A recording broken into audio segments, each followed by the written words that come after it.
जनाब जदून साहब से, वो माहिर कानून हैं, इस्लामाबाद हाई कोर्ट बार के सदर भी रह चुके हैं, कि ये जो इख्तलाफी नोट तो खैर आते हैं जजेज़ के, लेकिन पहले भी 2 जजों का आया तो उन्होंने भी ये कहा कि ये काबिल अमल नहीं है, आइन से मुतज़ाद फ़ैसला है।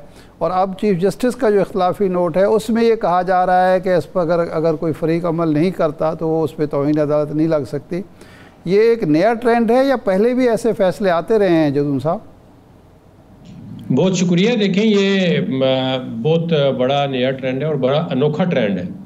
डिसेंटिंग नोट तो जुडिशल हिस्ट्री का ऐसा रहा है कि जो भी जज अगर इत्तेफाक नहीं करता या वो अपनी रीजनिंग देते हैं या अपनी एक ओपिनियन रखते हैं तो उनको मतलब एक कानूनी तौर पे, अखलाकी तौर पे जवाज़ होता है कि वो अपनी डिसेंटिंग नोट लिखें और लिखें। लेकिन उसके अंदर ये अब जज साहबान ने तो पहले 2 जजों ने भी बड़े सख्त, वो तो मेरे ख्याल में तो मैं आपसे एक कदम आगे, तो उन्होंने मिसकंडक्ट किया है कि सुप्रीम कोर्ट के जज होकर उन्होंने आइन के तहत अलफ उठाया हुआ है कि हम आइन का तहफ़्फ़ुज़ करेंगे। तो उस अलफ के होते हुए वो ये कह रहे हैं कि सुप्रीम कोर्ट का आप ऑर्डर न माने, तो ये तो जुडिशियल मिसकंडक्ट में आता है। अब मिसकंडक्ट लगाएगा कौन उन पे, और उन देखें ना अब इस तरह सही है। अच्छा जदूर साहब, ज़रा ये जो रिसेंट मामला है चीफ जस्टिस के तकर्रुर और तैनाती से मुताल्लिक़, इस पे आते हैं। 26वीं तरमीम हो चुकी है।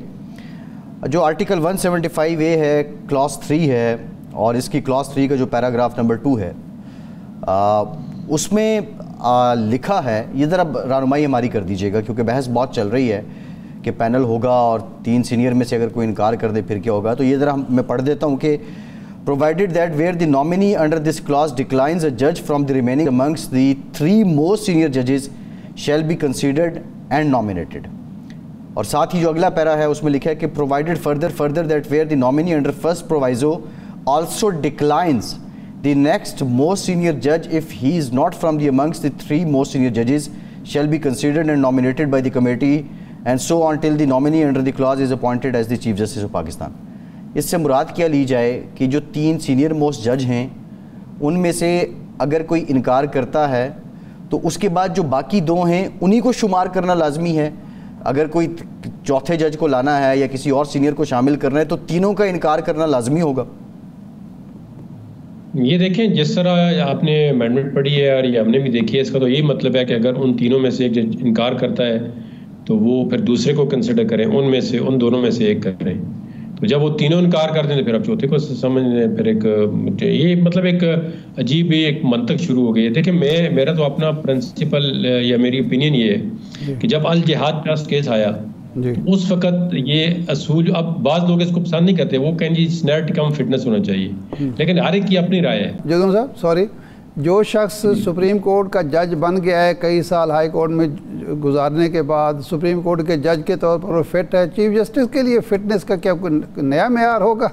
क्या वो फिट नहीं है चीफ जस्टिस बनने के लिए? मैं कह रहा हूँ ना, अगर आप उसको सुप्रीम कोर्ट का जज बना के लेके आते हैं, जुडिशियल पावर में तो सारे जज बराबर हैं, उनका डिसीजन तो चीफ जस्टिस का भी वही है, काम जज का भी वही है। तो आप चीफ जस्टिस क्या उसको कंट्रोल करने के लिए बना रहे हैं या उसको एक इंडिपेंडेंट जुडिशरी का चीफ जस्टिस मान रहे हैं? असल मसला ये है कि मैं ये कह रहा था कि अल जिहाद ट्रस्ट जो केस आया था उसमें ये प्रिंसिपल सेटल हो गया कि सीनियर मोस्ट बंदा जो है वो बनेगा। फिर जो 18th अमेंडमेंट हुई उसके अंदर जो है ये आर्टिकल के अंदर जो 105 है उसके अंदर 1 जो 3 था उसमें यही है कि सीनियर मोस्ट जो चीफ जस्टिस बनेगा।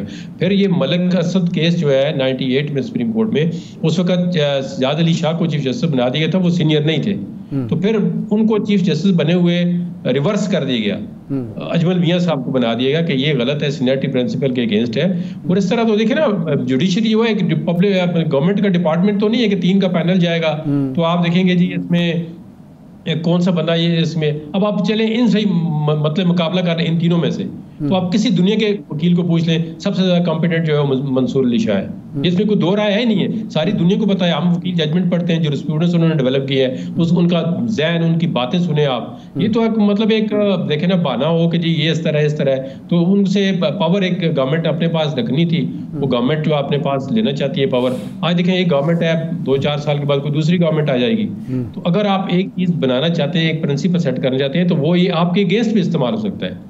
नहीं, लेकिन जदून साहब, ये हमारे काज़िल कुज़ात ने तो एक नया ज्यूरिस्प्रूडेंस भी दिया है, क्योंकि हम तो यही, मैं अगर कानून का तालिब इल्म नहीं हूँ लेकिन थोड़ा बहुत हम भी करते हैं कि जो सोर्स ऑफ लॉ है उसमें कॉन्स्टिट्यूशन भी है, उसमें जो प्रेसिडेंट्स होती हैं दूसरी अदालतों के फ़ैसले होते हैं या अपने या बाहर के, उनको भी सोर्स ऑफ लॉ समझा जाता है। तो लेकिन चीफ साहब तो कहते हैं जो आइन में लिखा है बस वही काफ़ी है, बाकी किसी में फ़ैसले को नहीं मानता।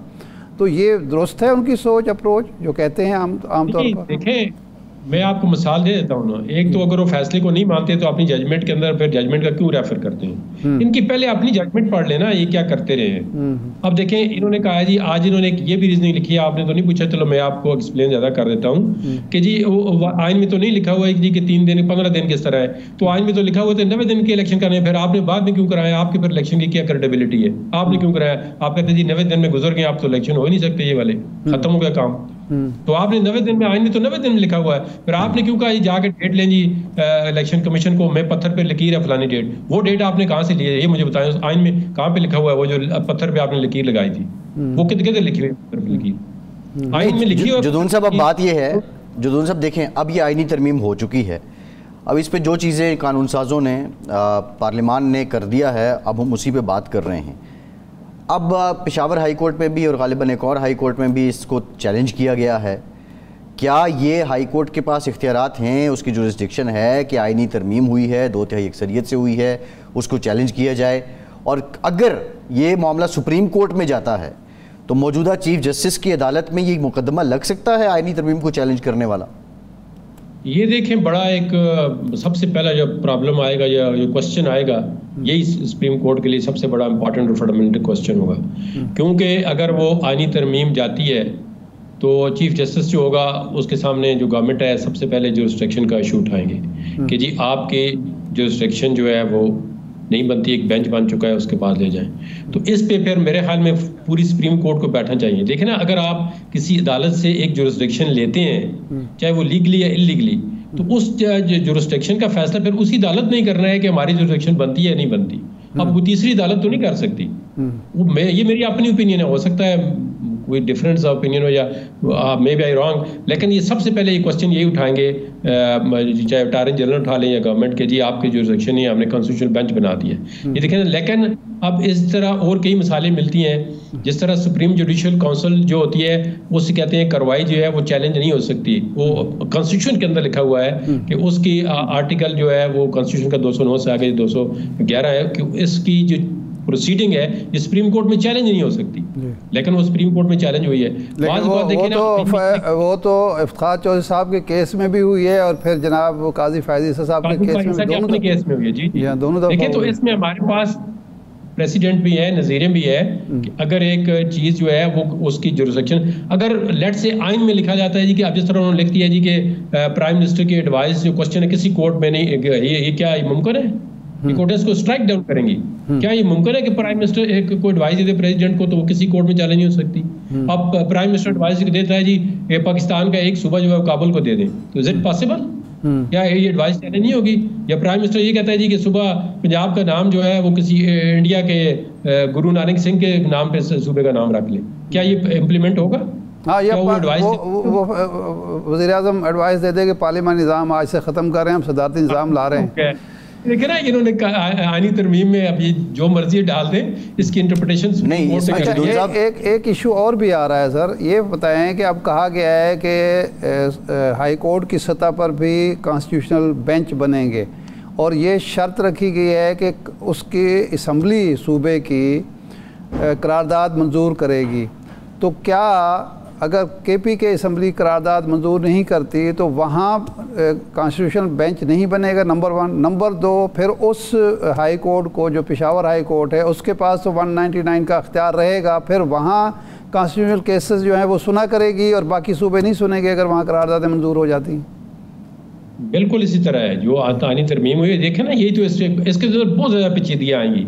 ये तो जब ऑपरेशनल होगा तो ये दिन ब दिन ये इतनी, बिल्कुल आपको जो बंदे टीवी पे आके कह रहे हैं उनकी आप रिकॉर्डिंग रखें अपने पास, उनके बयान लिखे जी कि बैकलॉग खत्म हो जाएगा, ये इतनी पेचीदगी पैदा करेगा और इतना बैकलॉग पैदा करेगा, पाकिस्तान की जुडिशियल हिस्ट्री में इतना बैकलॉग नहीं होगा। ये देखे ना, यही तो मसले हैं कि एक बंदा सोच समझ के काम करता है, मशवरे करता है, स्टेक होल्डर को ऑन बोर्ड लेता है, उनसे ओपिनियन। जिस तरह आपने क्वेश्चन उठाया, ये बिल्कुल वैलिड है और ये इस पर कोई दो राय नहीं है कि जी उन्होंने एक अपने हाथ में रख लिया जी, जब सूबे की असम्बली और इस्लामाबाद के लिए क्या जी जॉइंट सेशन जब बनेगा तो इस्लामाबाद के लिए चलो 2 मिनट में जॉइंट सेशन बना के ये आईनी अदालत बकरे का इलादा कर दो, बेंच बना दो। लेकिन अब KPK उनकी हुकूमत ही नहीं है, या किसी और सूबे में सिंध में पीयूष पार्टी की हुकूमत है, या कोई किसी और पार्टी की कल को आ जाती है।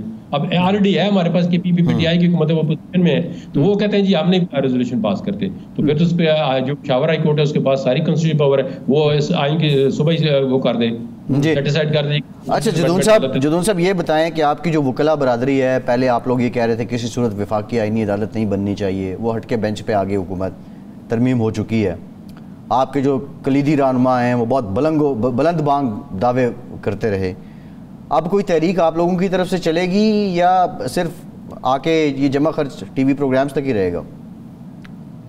ये देखिए, जो तहरीक चलती है ये उन्होंने कोई एक्शन कमेटी में तो किसी उस बार काउंसिल का या बार एसोसिएशन का कोई अहदेदार नहीं हूँ, लेकिन वो अभी कह रहे हैं कोई एक्शन। देखें ना, सबसे बड़ा चैलेंज काजी साहब कहाँ से आए हैं, इनका बेस इन्होंने प्रैक्टिस कराची में की है और बलूचिस्तान से डोमिसाइल है। आज मैं आपको काजी साहब को आपके चैनल से कहता हूँ कि आप जाएं as a chief justice, retire होकर पहले दिन कराची बार में आप स्पीच करें, वहाँ पे आप चले जाएं, या बलूचिस्तान बार में। सबसे ज़्यादा मुखालफत बलूचिस्तान और कराची की बारें कर रही हैं इनके खिलाफ कि जी इन्होंने गलत काम कराया और कॉन्स्टिट्यूशन अमेंडमेंट के पीछे भी इनका हाथ है। इनसे मशवरे होते रहे, सारी दुनिया को पता है ये करना है, आज वो करना है। तो ये देखें ना आप, ये सारी खिचड़ी बन गई। तो वकला जो है बलूचिस्तान और जो सिंध के हैं वो ज़्यादा डिटर्मिन है इस चीज़ को आगे लेके जाने में। तो अब बाकी तो आपको पता है वकला के अंदर भी ग्रुप हैं कुछ, उनके भी अपनी होती हैं स्टेक होती। तो अब देखते हैं कि मूवमेंट जब एक दफ़ा वो छोटी बारों से चलती है, अब चल पड़ी तो हो सकता है चल भी पड़े। जी ठीक है। अच्छा, एक चीज़ है जो सीनियर मोस्ट जज होगा कॉन्स्टिट्यूशनल कोर्ट का, पहले तो प्रिजाइडिंग जज कहा था, फिर अब सीनियर मोस्ट कर दिया है, और चीफ जस्टिस, इनके दरमियान अगर कोई इख्तियारात की तकसीम क्या होगी, ये भी कोई तनाज़ा पैदा हो सकता है? बिल्कुल हो सकता है। देखिए ना, एक अगर अदालत के अंदर एक क्रिमिनल केस सुन रहा है एक जज, तो वो बंदा आगे खड़ा हो कहता है जी मुझे 10A का फेयर ट्रायल ही नहीं मिला, तो वो कहता है जी फेयर ट्रायल आपको मिल गया है, वो कहता है नहीं मिला, तो इसको कौन डिसीजन करेगा कि जो उसकी फंडामेंटल राइट वायलेट हो गए? कौन डिसीजन करेगा? कॉन्स्टिट्यूशन बेंच करेगा, उसके पास तो केस ही नहीं है, वो तो सुप्रीम कोर्ट के पास लगा हुआ है। ये इतनी पेचीदगियां बनेगी। अब एक इनकम टैक्स का अगर SOR होता है, SOR आता है, वो टैक्स नाफिज करता है FPR, वो कहते हैं ये फंडामेंटल राइट के अगेंस्ट है, कॉन्स्टिट्यूशन के अगेंस्ट है, उसका कौन फैसला करेगा कि ये कॉन्स्टिट्यूशनल इशू है या ये नॉर्मल इशू है? तो इस तरह की बहुत सारी चीज़ें आएंगी जिसमें बड़ी जो है मुश्किलात पैदा होंगी। लेकिन चलें, ये इन्होंने किया है, फिर इसका जवाब देंगे।